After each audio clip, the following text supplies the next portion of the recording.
Rembulan bersinar kembali. Assalamualaikum warahmatullahi wabarakatuh. Halo KMIPA, kembali lagi dengan Rembulan atau rekomendasi buku bulanan.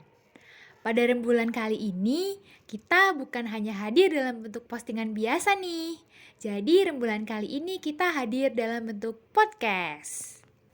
Oke, sebelumnya perkenalkan, aku Rina Safriani, staf dari Kementerian Literasi yang akan menemani kalian pada hari ini.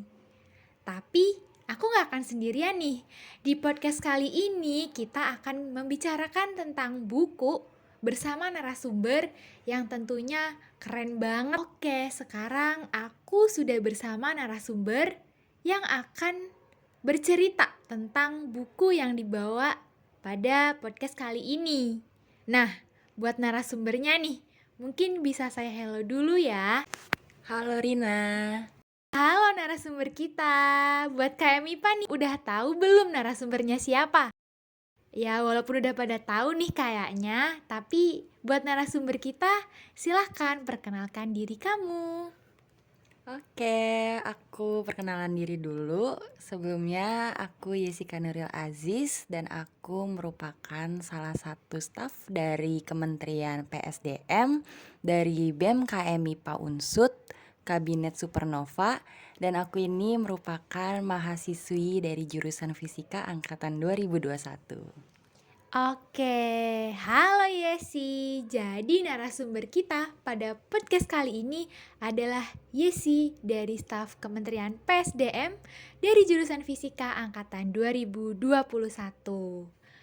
Oke, ini kan namanya podcast rembulan ya, rekomendasi buku bulanan. Buat bulan ini nih, Yesi mau ngerekomendasiin buku apa sih buat KMIPA? Oke, untuk podcast ini aku ada 2 buku yang akan direkomendasikan. Buku yang pertama judulnya The Minds of Billy Milligan dan buku yang kedua merupakan lanjutan dari buku yang pertama dengan judul The Milligan Wars. Oke, jadi di sini Yesi bakal ngebawain 2 buku nih teman-teman. Buku yang pertama ini ada The Minds of Billy Milligan dan buku kedua yaitu buku lanjutannya yang berjudul The Milligan Wars. Pengarangnya siapa sih, Yes? Oke, mungkin teman-teman bisa dilihat sendiri ke Google. Jadi penulis ini merupakan penulis yang cukup terkenal yaitu Daniel Case, di mana karya-karyanya ini banyak menjadi acuan dan disukai oleh khalayak publik. Kalau nggak salah Daniel Case itu lulusan psikologi ya? Kok bisa sih nulis buku? Emang ini bukunya tentang apa? Boleh diceritain dong, Yesi? Oke, untuk buku dari yang kita bawa untuk podcast kali ini sendiri merupakan buku yang berasal dari biografi salah satu pengidap dari kepribadian majemuk yaitu Billy Milligan. Nah, untuk kisah yang tertuang dalam buku ini sendiri merupakan kisah yang memang sudah dirangkum berdasarkan jalinan hidup yang dialami oleh Billy Milligan selama masa hidupnya. Di sini sih aku lihat-lihat ada nama Billy Milligan. Billy Milligan itu siapa sih ya? Jadi Billy Milligan ini sesuai dengan yang sudah aku sebutkan sebelumnya ini merupakan orang yang tercatat sebagai pengidap kepribadian majemuk terbanyak di dunia saat itu dengan total 24 kepribadian, di mana dari 24 kepribadian ini awalnya hanya diketahui 10 kepribadian. Namun seiring berjalannya waktu diketahui bahwa Billy ini memiliki 14 kepribadian lainnya yang menyebabkan Billy ini memang tercatat sebagai orang dengan pengidap kepribadian majemuk terbanyak. Kita ke buku yang pertama dulu kali ya. Di buku pertama ini diceritain gak sih? Kok bisa akhirnya keungkap si Billy Milligan itu punya kepribadian yang majemuk sebanyak 24 kepribadian?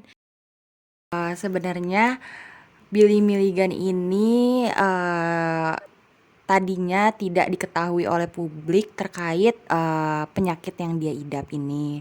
Namun Alasan kenapa tiba-tiba publik mengetahui terkait, Billy yang memiliki 24 kepribadian ini, karena saat itu Billy, tertangkap sebagai tersangka dari kasus pemerkosaan dari 3 mahasiswi Universitas Ohio, dan kemudian dia juga tersangka dari kasus beberapa pencurian di bank.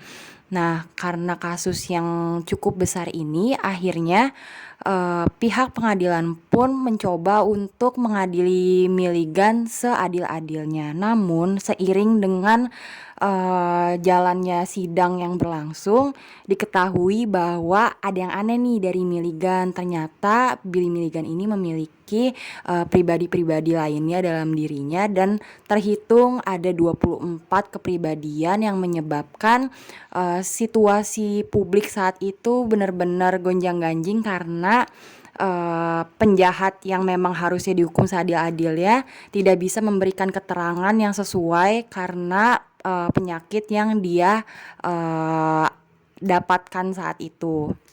Karena itu, hukum yang berlaku saat itu pun sangat sulit diterapkan kepada Billy karena dia mengidap 24 kepribadian ganda itu.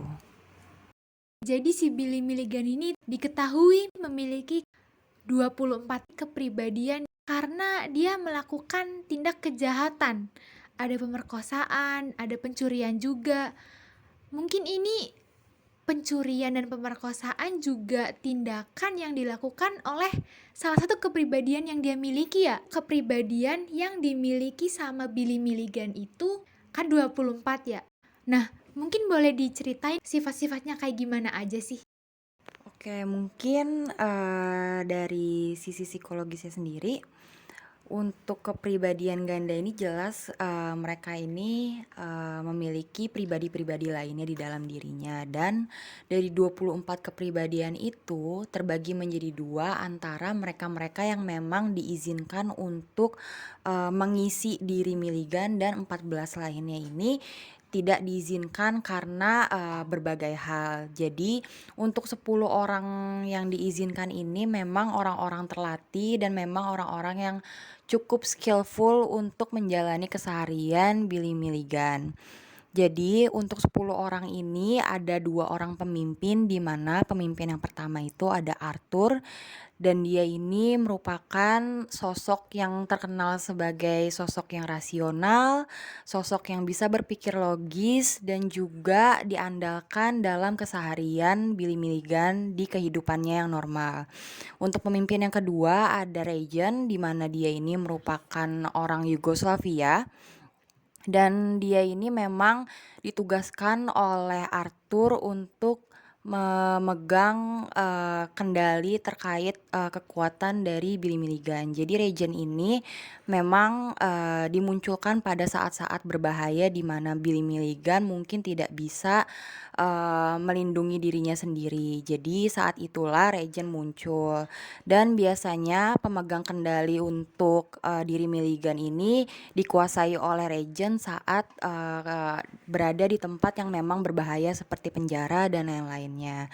Dan karena memang dari 24 kepribadian yang ada dalam diri Milligan itu memang terdiri dari wanita, anak-anak, dan laki-laki, koordinasi dari para pemimpinnya itu memang sangat-sangat dibutuhkan. Alasan kenapa terjadinya pemerkosaan itu dan terjadinya pencurian di berbagai titik di Ohio saat itu karena kurangnya koordinasi dari para pemimpinnya, yang menyebabkan munculnya berbagai masalah, yang menyebabkan juga adanya cerita Billy Milligan di buku yang kita rekomendasikan ini. Oke, berarti tadi yang udah diceritain sama Yesi nih, kan emang kepribadiannya tuh bertolak belakang. Ada yang baik, ada yang kurang baik, ada yang disembunyikan malah nggak boleh ditampilin. Itu kenapa sih bisa kayak gitu? Alasan kenapa Billy juga memiliki kepribadian majemuk ini juga karena banyaknya problematika hidup yang dia jalani semasa kecil hingga dewasa, dan karena kecilnya harapan hidup yang dimiliki oleh Billy Milligan. Jadi Billy Milligan ini memang memutuskan untuk terus bunuh diri setiap saat, itu yang menyebabkan juga munculnya kepribadian lain yang memang memutuskan untuk menjaga Milligan agar tetap hidup. Jadi Milligan ini memang dicoba untuk tetap tertidur selama beberapa tahun dan akhirnya selama keseharian itu dipegang sama mereka. Tapi di dalam diri Billy Milligan ini tuh si kepribadiannya apakah pada berontak satu sama lain atau malah terorganisir? Oke, mungkin terkait hal ini juga ya, dari 24 kepribadian itu memang, banyaknya pribadi yang ada dengan sifat dan karakter yang berbeda-beda, dibutuhkan satu tujuan yang sama agar mereka bisa, berjalan beriringan selama masa kehidupannya Billy Milligan. Satu-satunya alasan terkuat kenapa mereka tetap bisa koordinir satu sama lain karena tujuan dari mereka itu adalah untuk terus bertahan hidup, menjaga Milligan agar bisa, menjalani kehidupannya sehari-hari. Terkait, bagaimana sih, untuk mengkoordinirnya itu apakah mereka pernah memberontak? Pernah. Jelas pernah. Alasan kenapa mereka, mengalami kejadian yang besar ini, kenapa mereka bisa terekspos publik ini karena salah satu pemberontakan yang terjadi dari orang-orang yang nggak diinginkan itu. Alasan kenapa terjadinya pemerkosaan dan pencurian dan lain-lain, itu karena orang-orang yang tidak diinginkan tiba-tiba muncul dan pemimpin-pemimpinnya itu nggak tahu. Jadi pemberontakan itu memang bisa terjadi, namun itu biasanya, bisa terhitung jari terjadinya karena pemimpin-pemimpin dari, kepribadian yang ada dalam diri Milligan ini memiliki kendali yang cukup kuat pada diri Milligan. Oke, berarti di sini walaupun kepribadiannya ada ya 24, tapi tetap ada pemimpin yang bisa mengatur kepribadian itu karena mereka juga sama-sama pengen hidup semua ya 24-24-nya gitu. Mungkin selanjutnya aku mau tanya sih. Ini tuh kan dari dua buku yang dibawa ya. Judulnya yang pertama The Minds of Billy Milligan. Kayaknya ini tuh nyeritain tentang eh, apa nih yang ada di pikiran si Billy Milligan. Dia jadi kepribadian majemuk kenapa? Terus kepribadian majemuknya apa aja gitu ya yang dari cerita Yasi tadi. Nah, buku kedua kok judulnya The Milligan Wars. Padahal tadi tuh pemberontakannya bisa dihitung jari. Tapi ini kata warnya aja ada S-nya nih. Kan agak banyak ya kayaknya. Mungkin bisa diceritain gak sih Yes? Kenapa di buku kedua ini si penulis akhirnya menuliskan ada beberapa pemberontakan-pemberontakan yang disebabkan oleh kepribadian yang dimiliki sama si Billy Milligan ini. Oke, mungkin ini terkait dari alur kedua buku yang ada juga. Jadi untuk The Minds of Billy Milligan ini sendiri memang fokus dari bukunya ini pada kenapa Billy Milligan bisa muncul di khalayak publik dan bagaimana sih proses penyembuhan dari kepribadian-kepribadian Billy Milligan. Juga dijelaskan mengenai alasan kenapa pribadi-pribadi itu bisa muncul pada diri Milligan. Sedangkan untuk Milligan War sendiri, untuk buku yang kedua sendiri, memang di situ Billy ini di buku pertama diusahakan oleh seluruh pengacaranya untuk semua orang yang peduli pada Billy agar tidak masuk ke penjara yang memang terkenal kebrutalannya, yang terkenal sangat dihindari oleh seluruh masyarakat saat itu yang disebut sebagai Lima State Hospital for the Criminally Insane, di mana ini merupakan penjara yang dikhususkan oleh orang-orang yang memiliki penyakit mental saat itu. Namun dengan standar yang cukup rendah sebagai akibat dari kurangnya pendapatan dan dana yang mungkin bisa ditawarkan oleh penjara tersebut. Karena hal itu juga tenaga medis yang profesional pun untuk penjara tersebut pun cukup rendah karena kualifikasinya itu nggak bisa, sesuai dengan, dana yang bisa diberikan oleh penjara saat itu. Akhirnya karena kekurangan psikolog yang ada di penjara itu, penjaranya memang sangat dihindari oleh mereka-mereka yang ingin sembuh dari penyakit mentalnya. Karena itu, di akhir buku dari yang pertama yaitu The Minds of Billy Milligan, pengacara dari Billy pun tidak bisa, membantu Milligan lagi untuk terus menghindar dari 5 state hospital. Akhirnya di buku kedua diceritakan bagaimana keseharian Milligan mencoba untuk bertahan hidup selama di penjara yang memang terkenal akan, kebrutalannya itu dan, kurangnya, perawatan mereka terkait penyakit mental yang dihadapi oleh pasien-pasiennya. Karena itu di The Milligan War sendiri, pertarungan yang ada itu pertarungan dengan dalam diri Billy Milligan, di mana orang-orang yang seharusnya bisa berpikir logis, mencoba untuk terus bertahan hidup, punya kemauan yang kuat untuk terus hidup, optimisme yang tinggi untuk hidup, akhirnya turun semangatnya untuk, terus bertahan karena mereka merasa bahwa, hal-hal yang mereka perjuangkan ini mulai berkurang, mulai nggak bisa dipertahankan. Di The Milligan Wars ini, Milligan akhirnya memutuskan untuk, pesimis terhadap hidup yang sudah dia jalani juga. Orang-orang dari pribadinya juga memutuskan untuk membuat peti mati dari masing-masing kepribadian karena memang mereka merasa kecewa dengan, sentimen publik dan, situasi yang mereka hadapi saat itu, begitu mungkin. Oke, berarti di sini tuh kan tadi si Billy Milligan ini melakukan tindak kejahatan ya. Jadi dia tetap harus diproses hukum dan dipenjara. Walaupun di penjara tetap mendapatkan perawatan, tapi memang situasi di penjara ini nggak kondusif buat penyembuhan dari apa yang dimiliki oleh si Billy Milligan, yaitu kepribadian majemuknya. Jadi di sini tuh berarti kepribadiannya tuh kayak, aduh gimana saya bisa sembuh, orang diobatinya di tempat kayak gini. Gitu nggak sih, Yes? Betul betul. Oke, jadi kayak gitu. Makanya di sini tuh ada perang dari diri kepribadian mereka yang ada 24 itu kayak, aduh buat apa sih saya di sini? Toh juga kalau mau sembuh kan tempatnya nggak mendukung. Ini bukan diobati, malah memberikan stres kepada kepribadiannya yang ada 24 itu. Makanya ini sampai membuat peti mati untuk diri sendiri kan kayak aduh serem banget ya. Ini udah nggak mau hidup lagi istilahnya.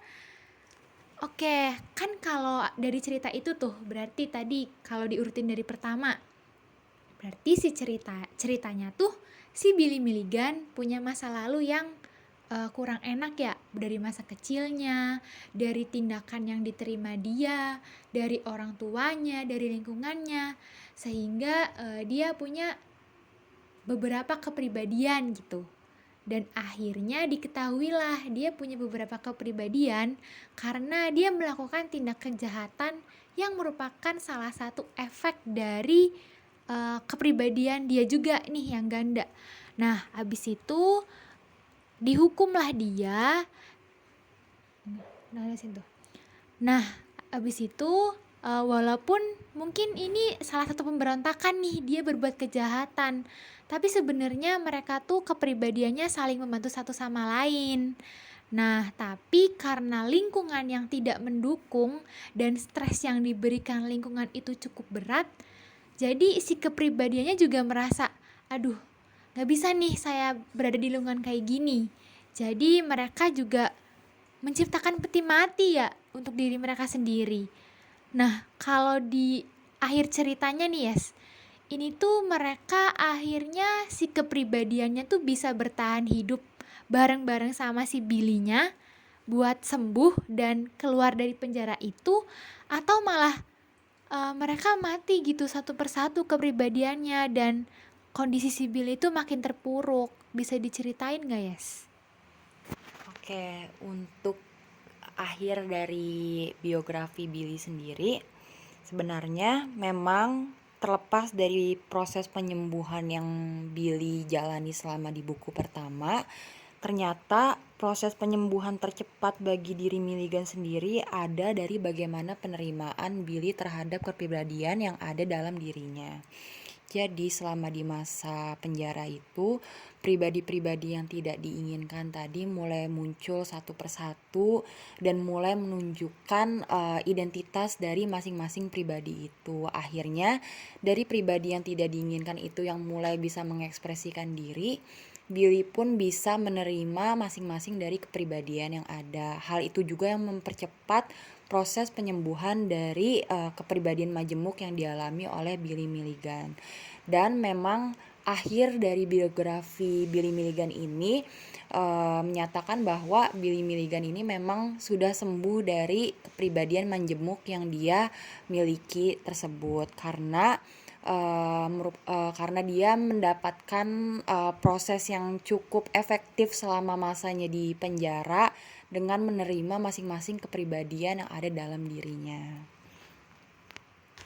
Oke, jadi di akhir cerita ini si Billy Milligan bisa menerima dirinya dengan kepribadian yang majemuk ini ya. Mungkin dari cerita yang tadi kita udah obrolin nih, Yes. Ada moral value yang bisa disampaikan kali ya ke teman-teman biar teman-teman bisa belajar dari ceritanya si Billy Milligan. Silakan ya sih. Oke, mungkin dari cerita Billy Milligan ini berdasarkan buku yang sudah aku baca ini, jujur ini buku yang benar-benar menarik banget teman-teman, karena memang di sini dijelaskan kenapa Billy Milligan bisa menjadi sosok dengan 24 kepribadian di dalam dirinya, di mana kepribadian ini muncul sebagai akibat dari problematika yang terjadi di masa hidupnya, mulai dari hal-hal terkecil seperti pribadi yang satu muncul karena dia sering dimarahi oleh ibunya, pribadi yang satu muncul karena dia sering dibully oleh teman-temannya, pribadi lainnya muncul karena dia diikat di lumbung oleh ayahnya, dia dikubur hidup-hidup oleh ayahnya, dia disodomi dan lain-lainnya. Hal ini kan terjadi karena kurangnya kasih sayang dari orang tua, kurangnya perhatian dari guru-guru ataupun orang-orang di sekitarnya. Mungkin moral value dari cerita ini adalah bagaimana kita ke depannya untuk terus memikirkan hal-hal yang sekiranya mungkin menurut kita kecil tapi ternyata bisa berdampak besar bagi orang lain. Hal-hal seperti sekedar membentak, sekedar mencubit atau sekedar memarahi anak-anak ataupun orang-orang tertentu itu ternyata bisa berdampak buruk ke orang-orang yang memang tidak mampu menghadapi hal-hal yang kita berikan tadi. Contohnya dengan membuat pertahanan diri dengan membentuk kepribadian majemuk ini. Jadi ini juga masuknya ke salah satu kultur di negara kita juga, di mana memang seperti yang kita ketahui bahwa seringkali orang tua ini mengajarkan anaknya, mendidik anaknya untuk menjadi lebih kuat mentalnya dengan membentak, memarahi dan lain-lainnya. Sebenarnya ini salah satu yang harus kita hindari juga ke depannya, karena hal-hal tersebut sebenarnya bisa berdampak benar-benar buruk, karena hal-hal kecil kayak tadi aja bisa ngebentuk kepribadian lain di dalam diri anak tersebut. Jadi mungkin itu salah satu moral value yang bisa kita ambil dengan cara mencoba untuk berpikir terlebih dahulu terhadap tindakan apapun yang akan kita laksanakan selama hidup kita. Pesan moral yang sudah diberikan oleh Yesi tadi, jangan lupa berpikir sebelum kita bertindak, karena kita tidak pernah tahu akibat dari tindakan yang kita lakukan itu terhadap kondisi seorang itu bagaimana. Oke, yes. Jadi kan kita hari ini udah ngobrolin 2 buku nih. Ada buku The Minds of Billy Milligan sama The Milligan Wars. Mungkin aku mau minta pesennya dong nih buat teman-teman KM, biar teman-teman KM lebih tertarik buat membaca buku.